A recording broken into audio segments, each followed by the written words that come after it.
Class Dojo is a great way to monitor behavior, motivate students, and keep up with some random data and attendance. So when you go into Class Dojo, once you've registered and signed up for a class, you'll have your classes listed. So I have all of my classes listed and all the students are in the class. Let me show you my practice class. So when I open it up, it'll list all of the names. Now, you can set it up where it will list first and last name. You can set it up where it will just list first name. And you can sort them by first name or by last name. I prefer to sort them by first name because I automatically think Joe and I'm looking for Joe's name.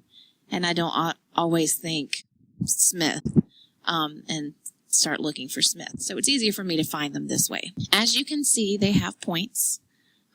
So Andrew has 2, Bob has 6, Joe has 0. And then you have a whole class score. What I do is I have rewards for individual points. So every 25 points that the student hits, they get a reward. And then I have whole class points, and every 500 points the class hits, they get a class reward. And I'll share those with you in the email when I send out this information. So on a daily basis, I will come in at the bottom. You can't quite see it, but there's an attendance button. So when I click on that button, I can see everybody's here, but Sam is out today. Then I'll save my attendance. So when you pick, okay, so I fixed that. So now you can see the attendance is here, and I marked Sam absent.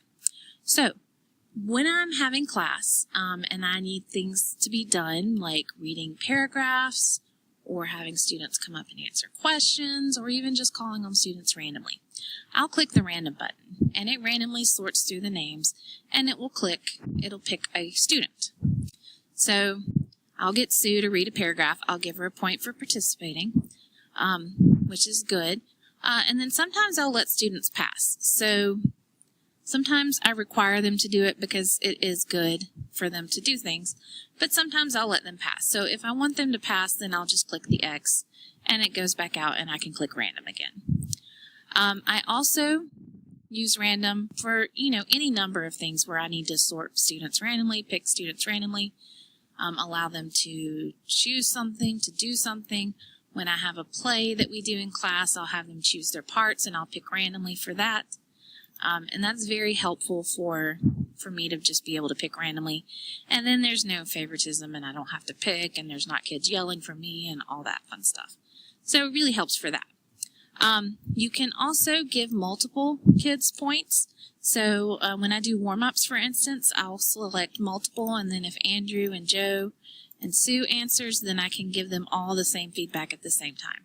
So I don't have to give everybody, I don't have to click one after another, which would be a lot when you have 30 people in the class. I can also click on whole class, and I can give the whole class a point as well. So everybody that's in class that day will get a point. I like the attendance feature because it doesn't give those kids points if they're not here. And then it also kind of double checks me. So if someone asks me, hey, was so-and-so in class on Monday, I can double check this as backup. So I'm going to have Sam be present in class again. Oh, now there are a couple other features. So you can do this feature for late, and then this is when they leave early, and it will usually say that on there. So if they check out. But I'm going to have Sam come back to class. There's other features such as the timer. You can use the timer down here, or you can use a stopwatch. The one I like the best, actually, though, is the toolkit. So if you click on the toolkit, they will give you a timer there, and you can pick a timer.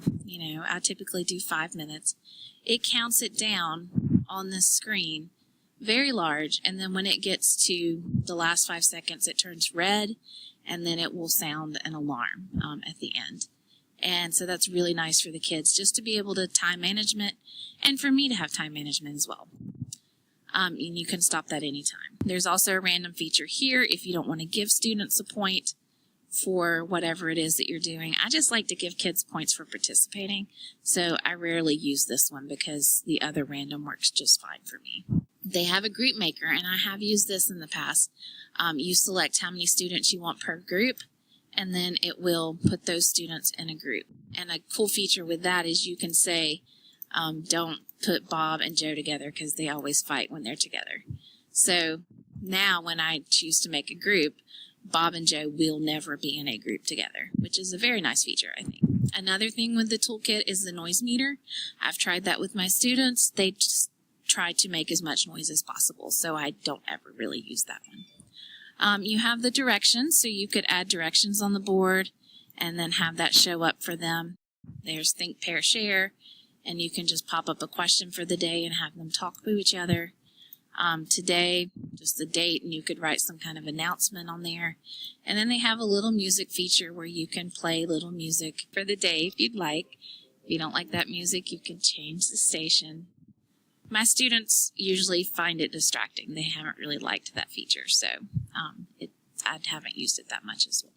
So back to the students. So when I click on a student, I can give them a positive point or a needs work point, which is a negative point.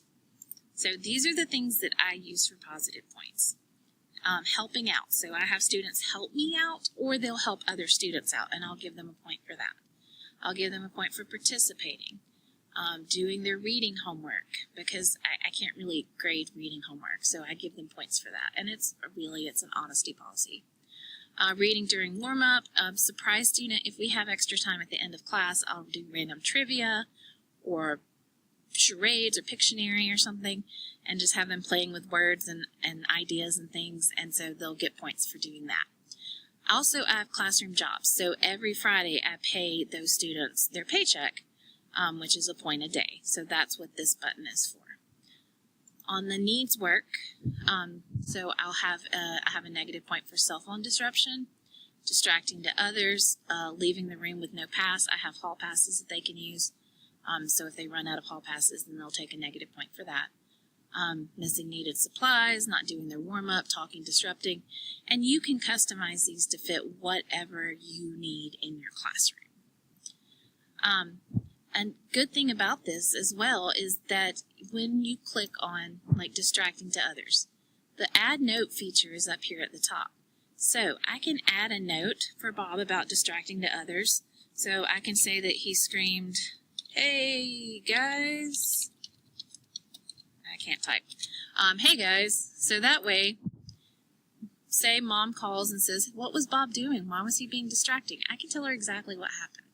So anytime that you click on a student, the add note feature will come up, and if you make a mistake, you can undo the last. So I just undid what I just gave Joe, and now it's gone.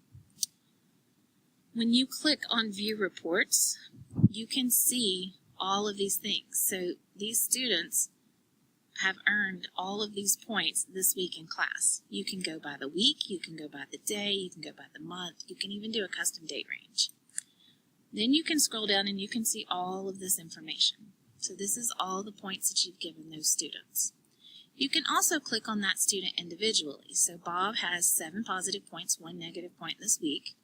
And I can scroll down and I can see at 2:30 I said that he screamed, "Hey guys," and that's in relation to the distracting to other negative point. And also anytime you make a mistake, you can click on that and you can remove that point. Because sometimes I don't catch it until a little bit later and I need to remove that. You can have parents link with this. There's a parent code that you can give them. You can have students link to this, and you can give the students a code. I typically don't do that because it's not that helpful to me. But it is helpful for me to keep up with this data and keep up with this information for the students. Another thing that I use this for is discipline. So I have it set up where every week there's a negative point, so I give a kid a negative point for leaving the room. And then I can look at the week report. So I see that Joe is kind of low. Well, Joe has 2 negative points in this week. When he gets to 3 negative points, I have a level of consequences. So 3 negative points is a conference with the teacher, so I talk to the student. 5 negative points is contacting the parents, and 7 negative points is a detention for the student for that week.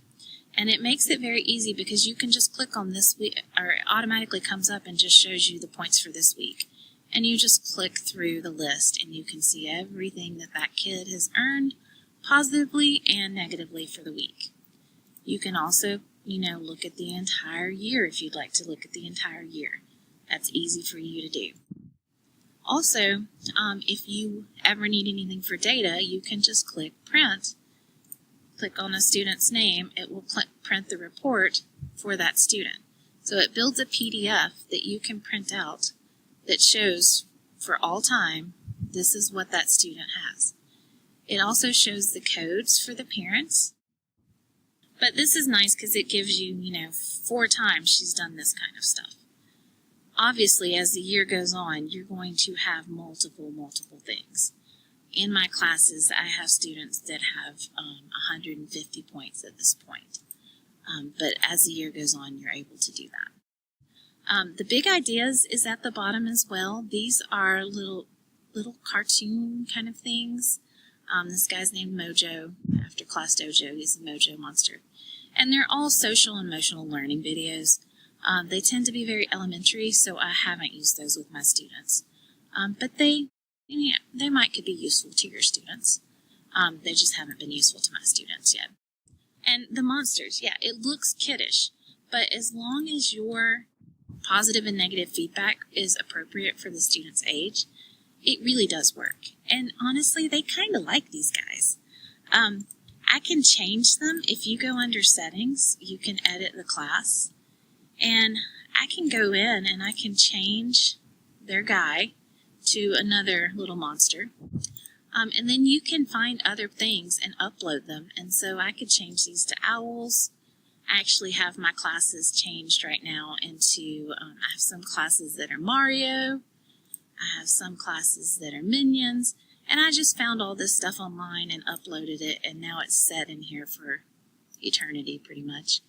And I can use these to kind of motivate the kids. And it's fun and they kind of enjoy it. So you can edit all of this stuff to fit your needs, and you can use it however you want to. Oh, another thing with the teachers, you can attach another teacher to this class. So say you have another teacher, special education teacher, or another teacher that you want in this class, you can add another teacher to this class if you'd like.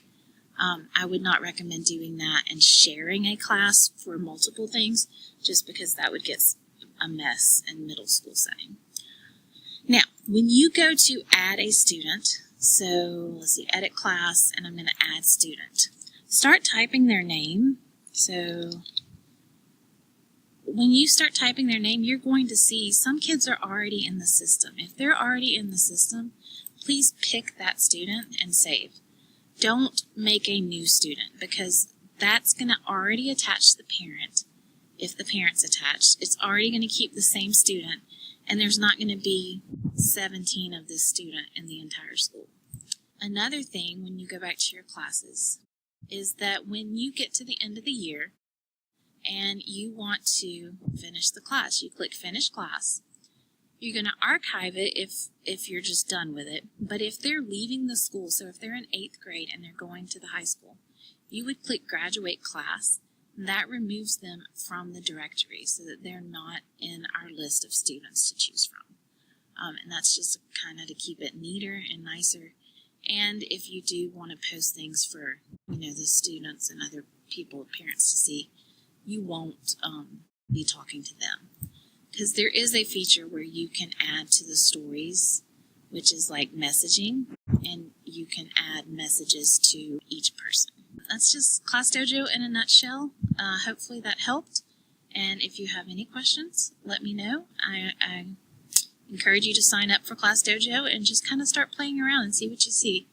And just let me know.